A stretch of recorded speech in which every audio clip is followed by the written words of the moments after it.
আসসালামু আলাইকুম। কেমন আছেন সবাই? আশা করছি কাছে দূরে যে যেখানে আছেন সবাই অনেক ভালো আছেন এবং সুস্থ আছেন। আমি বেশি একটা ভালো নেই, আমি একটু অসুস্থ আর কি। তো তারপরেও নতুন একটি ভিডিও নিয়ে আপনাদের সামনে আসছি। আশা রাখতেছি আমার আজকের ভিডিও আপনাদের ভালো লাগবে। যদি ভালো লাগে তাহলে শেষ পর্যন্ত আমার সাথেই থেকে যাবেন। আর অবশ্যই একটি লাইক দিয়ে দিবেন, কারণ আপনার একটি লাইক অনেক গুরুত্বপূর্ণ। আমার ভিডিওটি আরও কিছু সংখ্যক ভাইয়া আপুর মোবাইলে পৌঁছায় যাবে। তো সকাল থেকে শরীরটা খুবই অসুস্থ থাকার কারণে সকালে তেমন রান্নাবান্না কিছুই করি নাই। ঘুম থেকে উঠে আবার শুয়েছিলাম। শুয়ে থেকে তারপরে আর কি 10টার সময় উঠে বাসি ভাত ছিল ফ্রিজে, সেই ভাতটা আর কি সাপাতকে খাওয়াই দিয়েছি। সেই সাথে আমিও একটু খেয়ে নিয়েছি আর কি।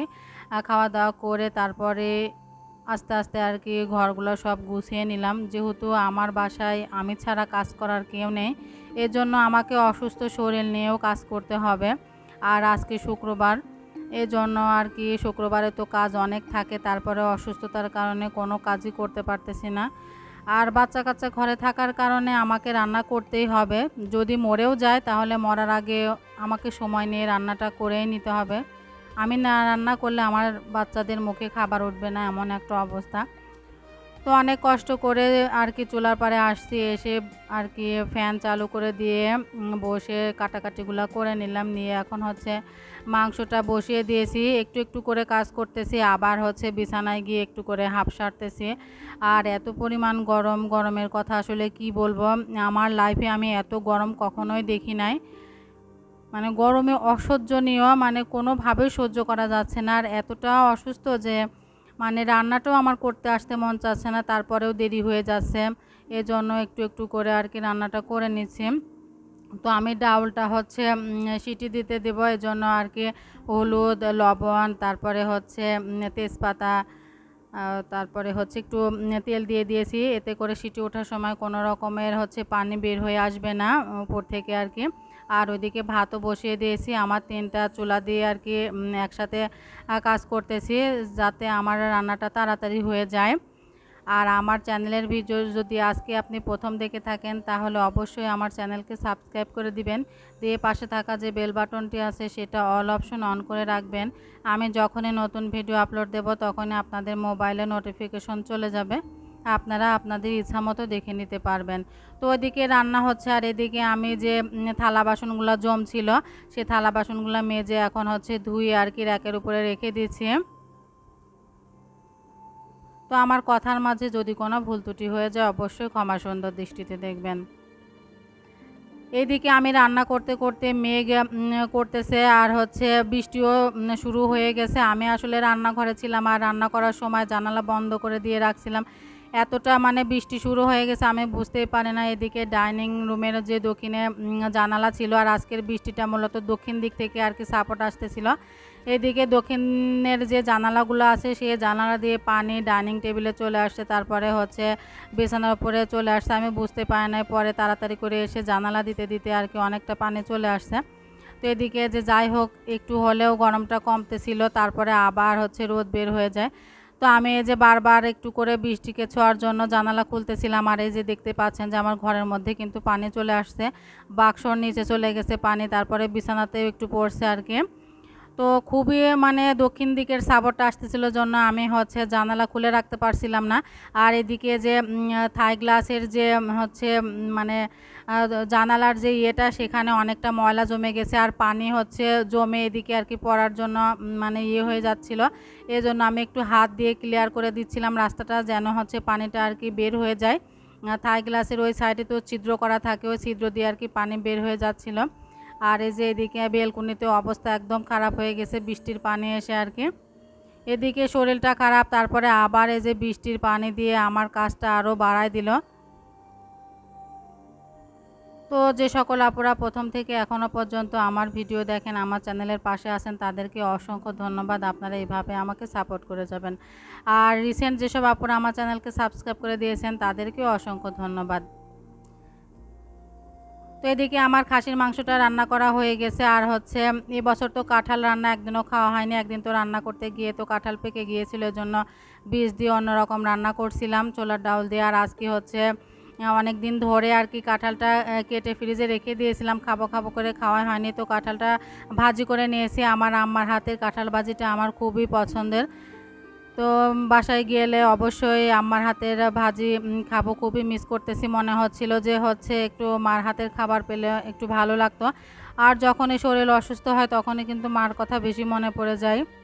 যতই বড় হয় না কেন আর যতই নিজে মা হয় না কেন, তারপরে মনে হয় কি যদি এই অসুস্থ সময়ে যদি একটু মাকে কাছে পেতাম, কি মায়ের হাতের রান্নাটা খেতে পারতাম, তাহলে মনে হয় সব থেকে বেশি ভালো হতো আর কি।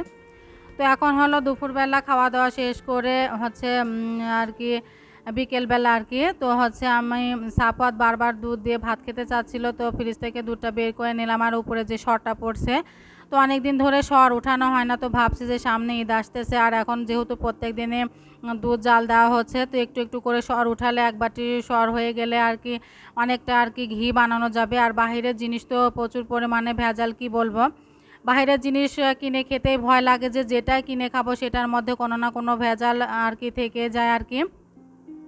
এজন্য যতটুকু পারি আর যেগুলো আর কি পারি সেগুলো ঘরে তৈরি করে বানানোটাই ভালো। আর আমি সবসময় চেষ্টা করি যে যেগুলো আমি নিজে পারি সেগুলো ঘরে বানিয়ে বাচ্চাদেরকে খাওয়ানোর আর কি।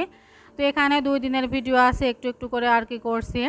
তো আজকে হলো শনিবার, তো শনিবারের ভিডিও এখন থেকে শুরু করে দিয়েছি, যেহেতু অসুস্থ শরীর ছিল এজন্য অল্প করে আর কি ভিডিও করছিলাম, হালকা পাতলা আর কি আপনাদের সাথে শেয়ার করার জন্য। যেহেতু আমার প্রতিদিনের ব্লগটা আমি আপনাদের সাথে শেয়ার করি, তারপরে এখন তো অনেকটা গ্যাপ হয়ে গেছে, প্রত্যেক দিন দেওয়া সম্ভব হয় না, তারপরে একদিন পর পর দেওয়ার চেষ্টা করি আর কি।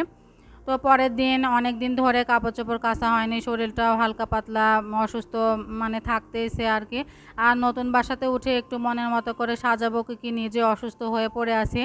আসলে আল্লাহ তাআলা চাইলে আমাকে সুস্থ রাখতে পারে, আবার আল্লাহ তাআলা চাইলে আমাকে অসুস্থ রাখতে পারে। আমি যখন যেটা পরিকল্পনা করব সেটাই যে সবসময় হবে এমন কোনো কথা নেই, কিন্তু আমি যখনই যেটা ভাবি তার উল্টোটাই হয়ে যায়। তো যাই হোক, অনেক দিন ধরে কাপড় চোপড় কাচা হয়নি, এজন্য সাপানের বাবার কাপড় চোপড় দিয়ে সাপাত আমার ড্রেসগুলাও অনেকটা আর কি গরমের কারণে, তো আমি তো 2-3 দিন পর পরই কাচা ধোয়া করি, তারপরেও আজকে হচ্ছে সবগুলো ড্রেসই আর কি ভিজিয়ে দিয়েছি বোরকার হিজাব দিয়ে সহ আর কি। তো ওইগুলা এখন হচ্ছে এর মধ্যে আমি অনেকটা কাজ করে নিয়েছি। সব বেলকুনিগুলা হচ্ছে পানি আসছিল আগের দিন, সে পানি হচ্ছে মুছে ভালোভাবে ঝাড়ু দিয়ে আবার মুছে নিয়েছি, ঘরগুলো ঝাড়ু দিয়ে মুছে এখন হচ্ছে 1টা বেজে গেছে। তো এখন আমি যে কাপড় চোপড়গুলো ভিজিয়ে রাখছিলাম সেগুলো এখন হচ্ছে ধুয়ে নিচ্ছি। তো কাপড় চোপড় ধুয়ে বেলকুনিতে মেলে দিয়ে তারপরে হচ্ছে একটু রেস্ট নিচ্ছিলাম দুপুরে খাওয়া দাওয়া করে উঠে। আজকে আর তেমন কোনো রান্না বান্না কিছুই করি না, শুধু সকালে উঠে ভাত রান্না করে নিয়েছি। আর আগের দিনের মাংস তরকারি ডাউল সবই একটু একটু করে ছিল, ওইটা দিয়ে দুপুরে হয়ে গেছে আর কি। তো এখন হলো বিকেলবেলা কাপড় চোপড় শুকিয়ে আসছে, তো উঠিয়ে নেব। আর হচ্ছে এদিকে আমার এই বেলকুনিতেও 3-4টা গাছ আছে, তো এখানে 2টা পুঁই শাকের গাছ আছে। এর আগে 2টা ডাল কেটে খাওয়া হয়েছিল, পরে আবার এই যে ডাল গজিয়েছে, আর ডাল 2টা অনেক সুন্দর হয়েছে মাশাল্লাহ। আর এদিকে আমি সেই রোজার মধ্যে যে বাঙি কিনে খাওয়া হয়েছিল সেখান থেকে বাঙির কিছু বীজ আমি বালতির মধ্যে দিয়ে রাখছিলাম, সেখান থেকে একটা গাছই হয়, তো এই গাছ থেকে আর কি লতরাই গেছে, অনেকগুলা ডালপালা হয়ে গেছে। তো এই গাছটা আমি আর ছিঁড়ে ফেলে দিছিলাম না, বাসা থেকে নিয়ে আসছিলাম ওই বাড়ি থেকে। তো এভাবে যে আমার বেলকুনিতে অনেকগুলা ডাল বের হয়ে সুন্দরভাবে হচ্ছে 3-4টা বাঙিও ধরছে, বেশ ভালোই লাগতেছিল আর কি। যে জিনিসটা খাওয়া যাক বা না যাক, কিন্তু ফল ধরছে এটাই আমার কাছে অনেক। আর এইদিকে হচ্ছে এই বেলকুনিতে আমার মোট 2টা বেলকুনিতে কাপড় চোপড় মেলা লাগছে, এত পরিমাণ কাঁচা ধোয়া আজকে করছি, অসুস্থ শরীর নিয়েও কাজ করতেছি। আর এদিকে আমি হচ্ছে আমার টমেটো গাছগুলো উঠে ফেলে দিয়েছি, কারণ গাছে অনেকটা ছত্রাক যে পোকাগুলো ওইগুলো হচ্ছে ধরছিল। আর এখন হয়তো বা টমেটো ধরবে না, এর জন্য উপরে ফেলে দিয়ে নতুন করে হচ্ছে নয়নতারা গাছের কাটিং করছি, হয় কিনা সেটা টেস্ট করার জন্য মোবাইলে আমি দেখে আর কি ট্রাই করছি, হলে পারে আরও হচ্ছে কাটিং করব। আমার ইচ্ছা আছে যে নয়নতারা ফুল দিয়ে আমি পুরো বেলকুনিটা হচ্ছে সাজিয়ে রাখবো আর কি। আর আমার নয়নতারা ফুল এত ভালো লাগে কি বলবো, আমার কাছে খুবই ভালো লাগে নয়নতারা ফুল। আর আমি চেষ্টা করব যে সব রকম হচ্ছে গাছগুলা সংগ্রহ করার জন্য। আর সামনে শীত আসলে পরে চেষ্টা করব একটু নতুন নতুন গাছ দিয়ে আর কি আমার বেলকুনিগুলো হচ্ছে গুছিয়ে রাখার। তো যাই হোক, সবাই ভালো থাকবেন, সুস্থ থাকবেন। আল্লাহ হাফেজ, আসসালামু আলাইকুম।